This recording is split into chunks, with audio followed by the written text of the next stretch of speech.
Senhor presidente, senhoras vereadoras, Patrícia Crisanto, nossa primeira secretária, vereadora Dona Arlete, vereadora Tia Nilma, senhores vereadores aqui presentes nesta sessão, eu gostaria de estar refletindo aqui, senhor presidente, sobre a reforma da Previdência Social. Muito se tem falado e se tem divulgado no país que, sem a reforma da Previdência, o nosso país quebrará, irá à falência. Uma série de coisas têm sido ditas a respeito da reforma da Previdência, que são absolutamente inverídicas, vereador Adeilson Ortsuper. O problema das contribuições que a Previdência brasileira hoje gera, vereador Anadelson Pereira, é o problema da retirada do dinheiro da Previdência para pagamento de serviços de juros da dívida externa brasileira. O país vai sendo, pelos entes públicos, principalmente pela União, vítima de um processo de pilhagem de dinheiro público para engordar as contas trilionárias de banqueiros nacionais e de banqueiros estrangeiros. Esses sanguessugas do dinheiro público precisam ter mais cautela com o sangue da viúva. E a viúva, nesse caso, tem nome, se chama população brasileira. Não se pode mais viver com juros que hoje o país pratica de verdade. Nós precisamos encontrar um ponto de equilíbrio. E precisamos também, junto com a Previdência Social, discutirmos, e deveria anteceder a reforma da Previdência, vereador Valdir do Restaurante, um novo pacto federativo que mantenha a maior parte, ou pelo menos a metade da carga dos impostos, nas cidades que geram os impostos. Por exemplo, de todo o imposto sobre circulação de mercadorias e serviços, de todo o ICMS que o vereador Valdir paga no restaurante dele, que eu pago na minha modesta cafeteria, onde tem um percentual de ação, nós mandamos para o governo federal cerca de 64% do dinheiro dos impostos. A União leva também o dinheiro da Previdência, dos servidores, a parte patronal, a parte dos empregados. A União leva também o Fundo de Garantia por Tempo de Serviço, que é gerido pela Caixa Econômica Federal. E a União, o governo federal, que se chama União, nada tem trazido para as cidades brasileiras, inclusive para a Vila Velha, que ao longo da história toda foi sangrada, vereador Jortem, por esse modelo de distribuição tributária injusta. Ah, mas os municípios que arrecadam menos e que foram criados de modo eleitoreiro e clientelista no Brasil, mantendo câmaras municipais em município com 4, 5 mil habitantes, levam para si custos de uma câmara inteira de salários, de um prefeito, de um secretariado, em lugares que em Vila Velha tem 3, 4, 5, 6, 7, 8, 10 vezes mais habitantes num bairro, vereadora Tia Nilma. Esses municípios foram criados para serem uso por parte de deputados estaduais, por parte de deputados federais, como currais eleitorais, para que ali eles dessem status quo a populações diminutas. No Espírito Santo, hoje, tem pelo menos 30 a 40 municípios com menos habitantes e menos eleitores que a região da Grande Cobilândia. E estes municípios existem para darem status quo, para darem emprego, para serem cabides políticos das oligarquias dos antigos coronéis dessas cidades. Há municípios em Minas Gerais com 3.000 habitantes, 3.000 e poucos habitantes, dona Arlete. Só o seu 1º de Maio com Santa Rita tem 10, 15 vezes mais população do que essas cidades. Se isso fosse objeto da incoerência e do absurdo de Vila Velha, Vossa Excelência seria prefeito de Santa Rita e 1º de Maio com tranquilidade. Mas 1º de Maio e Santa Rita não são fazendas comandadas por antigos coronéis. São bairros formados por pessoas trabalhadoras, por pessoas que lutam com subemprego, com desemprego, com fome, com falta de creche, com falta de escolas, e essas cidades criadas para agradar a esses coronéis das antigas cidades, os grotões capixabas, vivem situações muito melhores do que as grandes populações que vieram para a Grande Vitória, atraídas pelos grandes projetos industriais e que hoje vivem aqui um estado de penúria. Vale ressaltar o sofrimento de Santa Rita, que tem a mesma unidade de saúde de mais de 30 anos atrás, feita pelo ex-prefeito Vasco Alves. De 30 e poucos anos para cá, é verdade, dona Arlete? Não há nada de novo para o povo de Santa Rita e para o povo de 1º de Maio. Mas tem cidades dessa que tem hospitais, onde as crianças nascem, onde tem anestesista. Vereador Santos, tem mais 8 minutos, vereador Mirim. Prossigo, senhor presidente.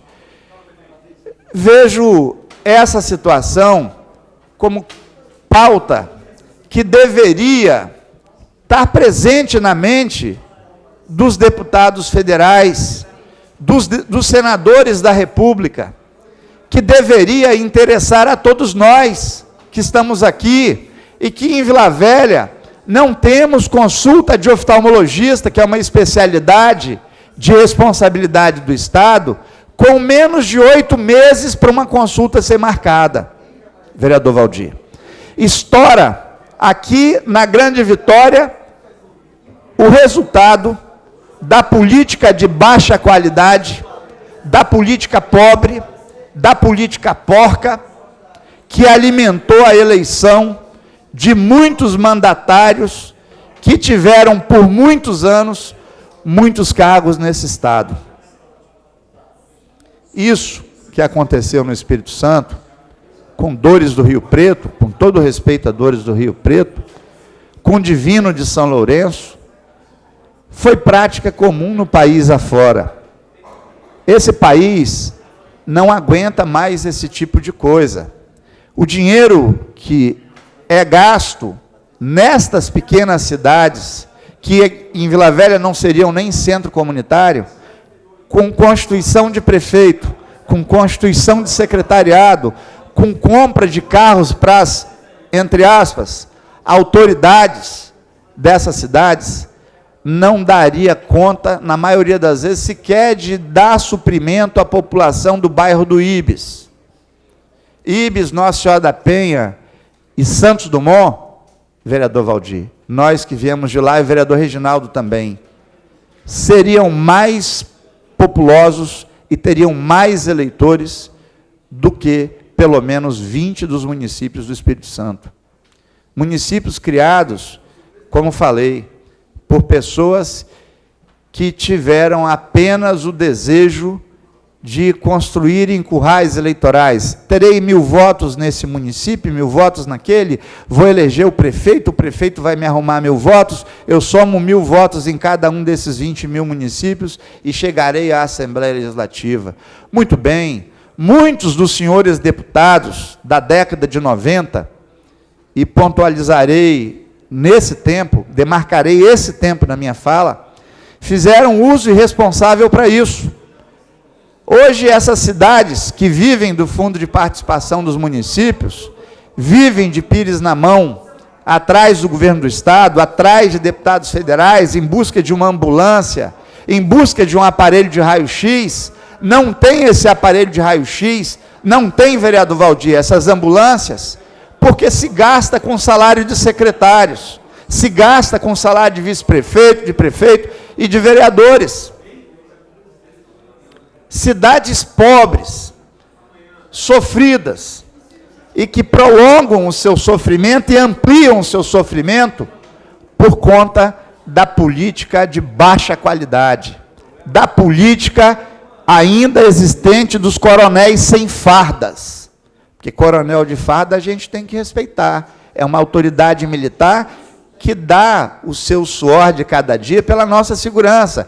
Mas os coronéis do milênio passado, do século passado, ainda murmuram nessas cidades através desse tipo de prática política incorreta, injusta e que penaliza o contribuinte, como falei na outra sessão aqui, com a carga tributária mais elevada do planeta. Há que se chamar as pessoas à razão, há que se repensar isso no ambiente de um novo pacto federativo nesse país, que reveja a distribuição dos impostos, que tire o Estado da condição de paternalista, de paizão, porque fazer cortesia com dinheiro sofrido do contribuinte levou o país a esse estado de pasmaceira, de quebradeira e de situação injusta que nós temos vivido nos dias atuais. Eu entendo que nós precisamos rever a própria eleição, vereador Valdir, que aconteceu no ano passado, já vai dar uma peneira na situação dos partidos chamados partidos de aluguéis. E o Congresso deveria ir mais longe. O Congresso deveria, agindo de forma séria, e eu faço a minha fala aqui, acabando com a famigerada construção das legendas partidárias, com 20 e tantos candidatos para perder e para elegerem um ou dois de uma legenda, sem nenhum tipo de ideologia, sem nenhum tipo de proposta a apresentar à sociedade, apenas para a manutenção da situação de status quo, o que compromete a governabilidade dos prefeitos, dos governadores e do próprio presidente da República. Nós deveríamos ter aqui na Câmara, e eu estaria fora daqui, o vereador João Artem estaria no meu lugar, porque eu fui o 18º mais votado, nós estancaríamos a situação de injustiça do povo escolher um representante e a coligação partidária fazer descer de garganta abaixo do povo um que não é aquele que foi escolhido pelo povo. O respeito a essa regra seria o respeito ao mandamento constitucional de que todo poder emana do povo. Não. No Brasil, todo poder não emana do povo, não. Todo poder emana das coligações espúrias, das coligações montadas apenas para se satisfazer um determinado arranjo de um agrupamento de pessoas. Eu pugno aqui, da tribuna dessa casa, e irei produzir um documento, e tantos quantos forem os vereadores que quiserem assinar, irei encaminhar os 10 representantes capixabas no Congresso Nacional e aos 3 senadores representantes no Senado Federal, para que o povo possa, finalmente, com essa renovação que teve em Brasília, ter o direito de ver eleito, escolhido, empossado e trabalhando aqueles que tiverem a maior quantidade de voto, a maior representatividade do voto, senhor presidente. Era essa a minha fala, nesta casa, que é uma casa política, nesta casa que tem que trazer o sentimento do povo, nesta casa que tem que trazer aquilo que está no coração da população entalado, dentro do cérebro das pessoas, e que, infelizmente, a classe política assentada no Congresso Nacional, ao longo da história do Brasil,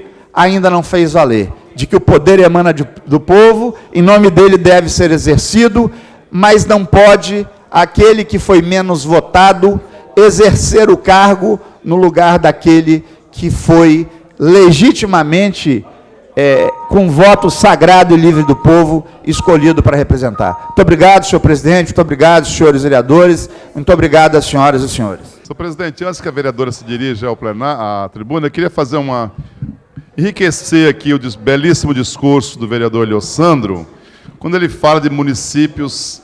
Nós temos 3 municípios no Brasil com menos de 1.000 habitantes. Fiz uma pesquisa rápida aí agora, o município de Serra da Saudade, Minas Gerais, 786 habitantes. O município de Borá, em São Paulo, 836 habitantes. O município de Araguainha, em Mato Grosso, 956 habitantes. Então, Vossa Excelência tem razão em dizer que 786 habitantes é o município no Brasil hoje. Não tem a mínima condição. Vereador João, eu vou pedir vênia à vereadora Patrícia rapidamente para agradecer a parte de Vossa Excelência, para convidar Vossa Excelência para a gente discutir junto esse documento e que a gente possa evitar que o povo possa ser ludibriado no processo eleitoral. Muito obrigado. Vamos junto, pode contar comigo.